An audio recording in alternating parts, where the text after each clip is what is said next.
لا إله إلا الله لا إله إلا الله لا إله نحمده ونصلي على رسوله الكريم أما بعد أعوذ بالله من الشيطان الرجيم بسم الله الرحمن الرحيم إن المتقين في جنات وعيون آخذين ما آتاهم ربهم إنهم كانوا قبل ذلك محسنين صدق اللہ العظیم۔ سورۃ الذاریات کی آیت نمبر 15 اور 16 آپ حضرات کے سامنے تلاوت کی ہیں۔ آیات کریمہ کا ترجمہ یہ ہے، اللہ رب العالمین ارشاد فرما رہے ہیں، یقیناً پرہیزگار لوگ باغات اور چشموں میں اس طرح رہیں گے کہ وہ اپنے رب کی طرف سے حاصل ہونے والی نعمتوں کے مزے اڑائیں گے۔ انہم کانوا قبل ذلک محسنین، یقیناً یہ لوگ اس سے پہلے ہی نیک اعمال کرنے والے تھے۔ سورہ مبارک کے مختصر تعارف میں آپ حضرات کے سامنے یہ بات ذکر کی تھی کہ اس مبارک سورت کا بنیادی موضوع بھی آخرت کے عقیدے کا اس بات ہے۔ سب سے پہلے اللہ رب العالمین نے ان لوگوں کا ذکر فرمایا کہ جن کا آخرت کے دن پر ایمان نہیں ہے، تو ان کا انجام کل کو قیامت کے دن کیا ہوگا، اس کا ذکر ماقبل آیات کریمہ میں آ چکا۔ آج جو آیات کریمہ آپ حضرات کے سامنے تلاوت کی ہیں، ان میں اللہ رب العالمین ان لوگوں کا حال بیان فرما رہے ہیں جنہوں نے دنیا کی زندگی اللہ اور اس کے رسول صلی اللہ علیہ وسلم کے بتائے ہوئے طریقوں کے مطابق گزاری۔ تو اللہ رب العالمین ارشاد فرماتے ہیں کہ دنیا کی زندگی انہوں نے ہماری مرضی کے مطابق چونکہ گزاری ہے، اب اس کا بدلہ انہیں جنت کی صورت میں دیا جائے گا، باغات کی صورت میں اور چشموں کی صورت میں، اور اللہ تعالیٰ کی طرف سے جو بے شمار جنت کی نعمتیں ہوں گی ان کی صورت میں انہیں دیا جائے گا۔ اور فرمایا کہ وجہ کیا ہے کہ یہ لوگ دنیا میں نیک اعمال کرنے والے تھے۔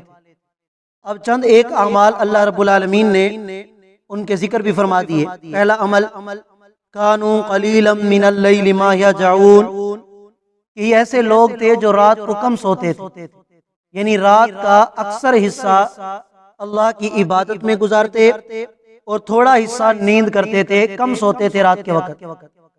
نبی کریم صلی اللہ علیہ وسلم کا مبارک ارشاد ہے کہ اے ایمان والو، تم ایسے نہ بنو کالحمار فی النہار وجیفۃ فی اللیل، کہ دن بھر گدھے بنے رہو اور پھر رات کے وقت مردے بن جاؤ، یعنی نہ دن کو نیک اعمال کا پتہ ہو اور نہ رات کو نیک اعمال کا پتہ ہو، سارا دن غفلت میں گزارو اور پھر ساری رات سوئے ہوئے گزار دو اور تمہیں پتہ بھی نہ چلے کہ تمہارے دن رات گزرتے چلے جائیں اور تم قبر میں جا چلو۔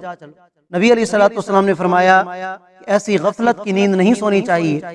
وبالاسحار هم یستغفرون، اور فرمایا کہ ان کی دوسرا عمل کہ وہ سحری کے وقت اللہ سے استغفار کرتے ہیں۔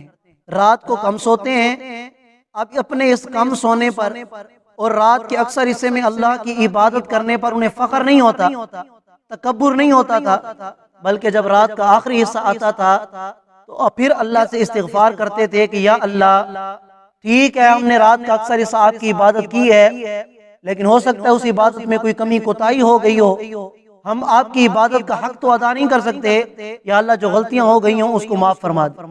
روایات کے اندر آتا ہے کہ اگر کوئی آدمی نیک عمل کر لینے کے بعد استغفار کرتا ہے، اللہ تعالیٰ اس نیک عمل پر قبولیت کی مہر لگا دیتے ہیں۔ یہ متقی لوگوں کا طریقہ کار بھی یہی تھا کہ نیک عمل بھی کرتے تھے اور اس نیک عمل کے کر لینے کے بعد پھر اللہ کی بارگاہ میں استغفار کرتے تھے، تکبر نہیں، اپنے عمل پر اکڑنا نہیں، بلکہ یا اللہ یہ تو تیری توفیق تھی، پھر بھی اگر ہم سے کوئی کمی کوتاہی ہو گئی اور یقیناً ہمارے اعمال میں کمی کوتاہی ہوتی ہے تو یا اللہ تو اپنے فضل اور کرم سے معاف فرما دے۔ تیسرا عمل، وفی اموالہم حق للسائل والمحروم، کہ ان کے مال کے اندر مانگنے والے کا بھی باقاعدہ حق ہوتا تھا اور محروم کا بھی باقاعدہ حق ہوتا تھا۔ یعنی متقی وہ ہے کہ جس کو جب اللہ تعالیٰ نے مال عطا کیا ہو تو اس کے دل میں یہ احساس ہوتا ہے کہ جب اللہ نے مجھے عطا کیا ہے اب جب اللہ کا یہ بھی حکم ہے کہ اپنے مال کی زکوٰۃ ادا کرو، غریبوں کا تعاون کرو، یتیموں کا تعاون کرو، محتاجوں کا تعاون کرو، تو وہ اپنے مال کے اندر ان کا حق سمجھتے تھے. یعنی اگر زکوٰۃ دیتے تھے تو یہ نہیں کہ میں اس پر احسان کر رہا ہوں، نہیں، یہ اس کا حق ہے.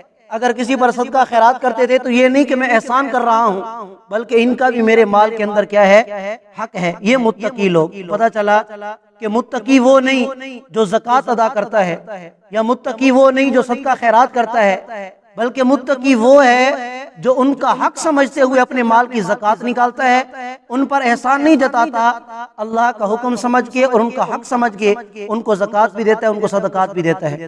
یہاں دو لفظ ذکر کیے گئے، ایک سائل کا. سائل اس کو کہتے ہیں کہ جو ضرورت مند ہو اور اپنی ضرورت کا اظہار بھی کرے کہ میری یہ فلاں ضرورت ہے، مجھے اللہ کے نام پہ کچھ دے دو، یا زکوٰۃ صدقات وغیرہ. اور محروم اس کو کہتے ہیں کہ جو ہو تو ضرورت مند لیکن خودداری کی وجہ سے وہ کسی سے مانگے نہیں. اس سے اشارہ ہے اس بات کی طرف کہ جو لوگ متقی ہوتے ہیں وہ غریبوں کا تعاون تو کرتے ہیں، اور اس تلاش میں بھی رہتے ہیں کہ ہمارے محلے کے اندر، ہمارے خاندان میں، ہمارے رشتہ داروں میں، ہمارے دوست احباب میں کہیں کوئی ایسا آدمی تو نہیں جو ہے تو ضرورت مند، غریب تو ہے لیکن خودداری کی وجہ سے، غیرت کی وجہ سے سوال نہیں کرتا. فرمایا کہ متقی وہ ہوتا ہے وہ ڈھونڈ کر ایسے آدمی کو بھی اللہ کے نام کی زکوٰۃ بھی دیتا ہے اور صدقات خیرات بھی دیتا ہے. فرمایا وَفِي الْأَرْضِ آيَاتٌ لِّلْمُوقِنِينَ، اور اس زمین کے اندر تو بے شمار نشانیاں ہیں لیکن ان لوگوں کے لیے جن کا یقین اللہ کی ذات پر ہے. وَفِي أَنفُسِكُمْ، اور تمہاری اپنی جان کے اندر بھی توحید کی نشانیاں ہیں، اللہ کی قدرت کی نشانیاں ہیں، اور عقیدہ آخرت پر نشانیاں ہیں. کیسے کہ اللہ نے ہمیں کس چیز سے پیدا کیا ہے؟ ایک حقیر قطرے سے. کتنا خوبصورت وجود اللہ نے عطا کر دیا، اور اسی ایک حقیر قطرے پر اللہ تعالیٰ نے یہ سارا نقشہ بنایا ہے. تو جو قادر مطلق ایک حقیر قطرے سے انسان کا وجود بنا سکتا ہے تو انسان کو مارنے کے بعد دوبارہ زندہ کیوں نہیں کر سکتا؟ وہ وحدہ لا شریک ذات ہے. وفی السماء رزقکم افلا تبصرون، اللہ فرماتے ہیں کیا پھر بھی تمہیں یہ بات سمجھ میں نہیں آتی؟ وفی السماء رزقکم، اور آسمان کے اندر تمہارا رزق ہے. کیا مطلب؟ یعنی عالم بالا سے تمہارے لیے رزق کے فیصلے ہوتے ہیں. وما توعدون، اور وہ چیز بھی آسمان کے اندر ہے جس کا تم سے وعدہ کیا جاتا ہے. کون سی چیزیں؟ جنت ہے، دوزخ ہے، حشر ہے، نشر ہے، یہ سب چیزیں بھی آسمان کے اندر ہیں. وَرَبِّ السَّمَاءِ وَالْأَرْضِ، تو زمین و آسمان کے رب کی قسم ہے. إِنَّهُ لَحَقٌّ، کہ بے شک قیامت والی بات ایسے سچ ہے. مِثْلَ مَا أَنَّكُمْ تَنطِقُونَ، جیسے یہ بات سچ ہے کہ تم بولتے ہو. آدمی کو اپنے بولنے نہ بولنے میں کوئی شک نہیں، میں بول رہا ہوں، مجھے یقین ہے کہ میں بول رہا ہوں. اللہ فرماتے ہیں قیامت بھی اسی طرح سچ ہے جیسے یہ بات سچ ہے کہ تم بولتے ہو یا نہیں بولتے. اللہ تعالی ہم سب کو سمجھنے اور عمل کرنے کی توفیق عطا فرمائے. جزاکم.